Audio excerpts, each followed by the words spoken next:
మిగిలిన డీటెయిల్స్ చూద్దాం. పార్టీ ఫిరాయింపు ఎమ్మెల్యేల అనర్హత పిటిషన్పై సుప్రీంకోర్టులో సోమవారం విచారణ జరిగింది. ఇక అసెంబ్లీ కార్యదర్శి తరపున సీనియర్ న్యాయవాది ముకుల్ రోహిత్ కి వాదనలు వినిపించారు.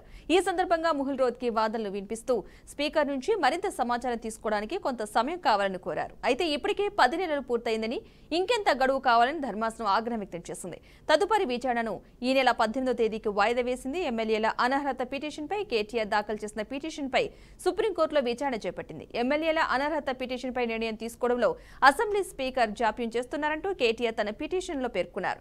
ఇక ఈ పిటిషన్పై విచారణ చేపట్టిన ధర్మాసనం ప్రభుత్వంపై ఆగ్రహం వ్యక్తం చేసింది. ఇక ఇదే అంశానికి సంబంధించిన పూర్తి సమాచారాన్ని మా ప్రతినిధి భాస్కర్ అందిస్తారు.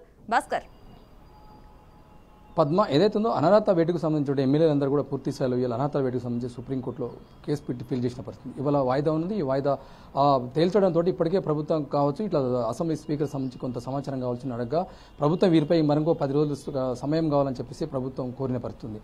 అది ఇప్పటికే 10 నెలలు గడువు గడుస్తున్నా కూడా మరింకా సమయం ఎందుకని చెప్పేసి అయితే సుప్రీంకోర్టు తీవ్రంగా ఖండించడం జరిగింది. ఈ నేపథ్యంలోనే వారు కూడా విచారణపై సంబంధిత ప్రభుత్వంపై కావచ్చు, అసెంబ్లీ స్పీకర్ పైన కూడా ఆగ్రహం వ్యక్తం జరిగింది. ఇప్పటికే దానికి సంబంధించిన ముకుల్ రోహిత్ ఇప్పటికే సుమారుగా 10 నెలలు అవుతుంది. 10 నెలల నుంచి కూడా సమయం ఇచ్చిన ఇంకెంత సమయం కావాలని చెప్పేసి ఆగ్రహం వ్యక్తం జరిగింది. ఎందుకంటే ఇప్పటికే ఎవరైతే ఉన్నారో 10 మంది ఎమ్మెల్యేలు సుమారుగా కారు గుర్తుపై గెలిచిన ఎమ్మెల్యేలందరూ కూడా కాంగ్రెస్ పార్టీలో జాయిన్ కావడం జరిగింది. సుమారుగా తెలంగాణ రాష్ట్రంలో కాంగ్రెస్ పార్టీ అధికారంకి వచ్చింది 14 నెలలు అవుతున్నా కూడా పూర్తిగా వీరంతా పార్టీ మారి కూడా 10 నెలలు అవుతుంది. ఇప్పటికి కూడా ప్రభుత్వం ఎలాంటి యాక్షన్ తీసుకోలేదు. ఇంకా సమయం కావాలని చెప్పేసి స్పీకర్ అనడం, ప్రభుత్వం అనడం ఇది చాలా దుర్మార్గం అని చెప్పేసి స్పీకర్పై ప్రభుత్వంపై ఆగ్రహం వ్యక్తం చేసిన పరిస్థితి. సుప్రీంకోర్టులో గతంలో కేసు పిటిషన్ అనేక సందర్భాల్లో వాయిదాకు వచ్చిన నేపథ్యంలో ఇవాళ వాయిదా ఉన్నది. ఈ వాయిదా ఇప్పటికీ సమాచారం కావాలని అడగడంతో ఈ నెల 18కి మరొకసారి వాయిదా వేయడం జరిగింది.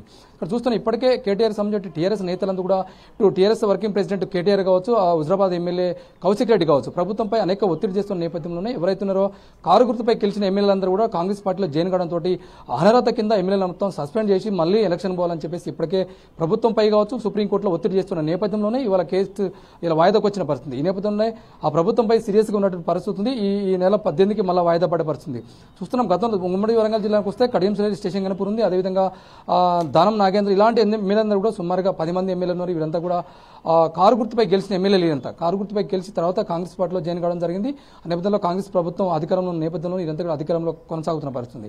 వీరిపై అనర్హత వేటు వేసి వెంటనే సుమారుగా 6 నెలల లోపే ఎన్నికలు పోవాలని చెప్పేసి ఆ టీఆర్ఎస్ నేతలంతా కూడా ప్రభుత్వంపై కావచ్చు అటు సుప్రీంకోర్టులో ఫిల్ చేసిన పరిస్థితి. ఒత్తిడి చేస్తున్న నేపథ్యంలోనే మరొకసారి ఇవాళ బెంచ్ మీదకి వచ్చిన పరిస్థితి. ఆ నేపథ్యంలో ఇవాళ సీరియస్ కావడంతో ఆ నేపథ్యంలో కేసు మరొక వాయిదా ఈ నెల 18వ తారీఖు వాయిదా వేయడం జరిగింది.